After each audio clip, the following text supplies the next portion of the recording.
चमकौली गांव में एक सुंदर बाग था, लेकिन कोई वहां नहीं जाता था। बाग के पास एक गुफा थी, जहां से डरावनी आवाजें आती थीं। गांव वाले कहते थे, वहां जिन्न रहता है। लोग बाग से दूर रहते थे। एक दिन रामू और कल्याण खेत में बात कर रहे थे। रामू बोला, कल मैं बाग के पास गया, वही डरावनी आवाज सुनी। कल्याण ने डांटा, तू वहां क्यों गया? जिन्न है वहां, अब मत जाना। रामू डर गया और बोला, ठीक है। गांव में रांझा नाम का नौजवान रहता था, जो निडर था। उसने अपने दोस्त मोहन से कहा, गुफा में कोई राज है, मैं सच जानूंगा। मोहन ने मना किया, गलती से गुफा में मत जाना। लेकिन रांझा गया। अगली सुबह उसकी लाश मिली। गांव वाले रोने लगे।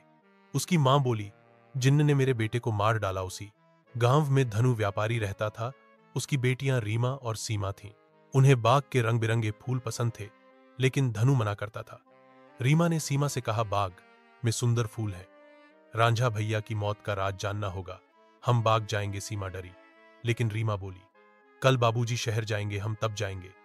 सुबह धनु ने कहा, बाग में मत जाना रांझा, वहां मारा गया। दोनों ने हां कहा, लेकिन बाग जाने की ठानी। धनु के जाते ही वे निकली। रास्ते में एक आदमी ने देखा, बिटिया बाग मत जाओ, वहां जिन्न है। रीमा बोली, हम सिर्फ फूल देखेंगे।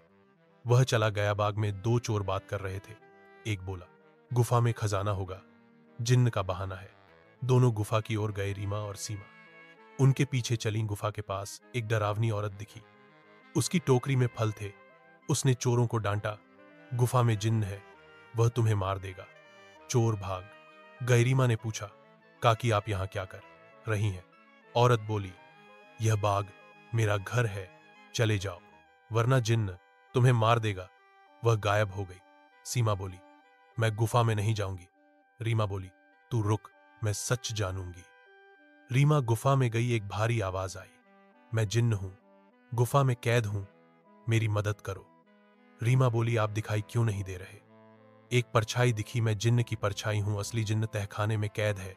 एक लालची औरत ने उसे जादुई फल के बदले कैद किया, ताकि बाग पर कब्जा करे। रांझा को भी उसी औरत ने मारा। रीमा ने पूछा, मुझे क्या करना होगा?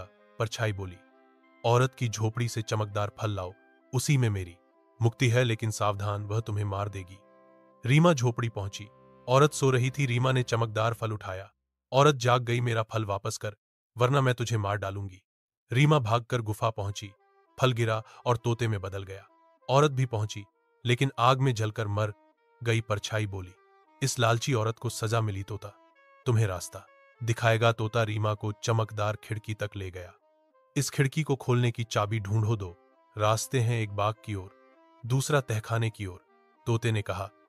रीमा ने तहखाना चुना। वहां चमकदार सिक्का मिला, जिसके पीछे वह 4 चाबियों तक पहुंची।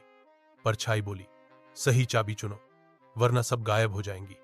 रीमा ने लाल चाबी चुनी, जो तोते जैसे रंग की थी। बाकी चाबियां गायब हो गईं। परछाई बोली, सही चाबी चुनी, खिड़की खोलो। रीमा ने खिड़की खोली। बाहर फूल और तितलियां थीं। तोता उड़कर बाहर गया और जिन्न में बदल गया।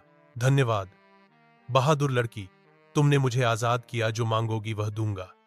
रीमा बोली, बाग हमेशा खिलखिलाए, फूल कभी न मुरझाए। जिन्न ने कहा, तुम्हारी इच्छा पूरी होगी, अब कोई डर नहीं। वह चला गया। रीमा बाहर निकली। सीमा और गांव वाले इंतजार कर रहे थे। सीमा बोली, तू ठीक है? रीमा बोली, जिन्न आजाद हो गया। रांझा भैया की मौत का सच सामने आ गया। अब बाग में कोई डर नहीं।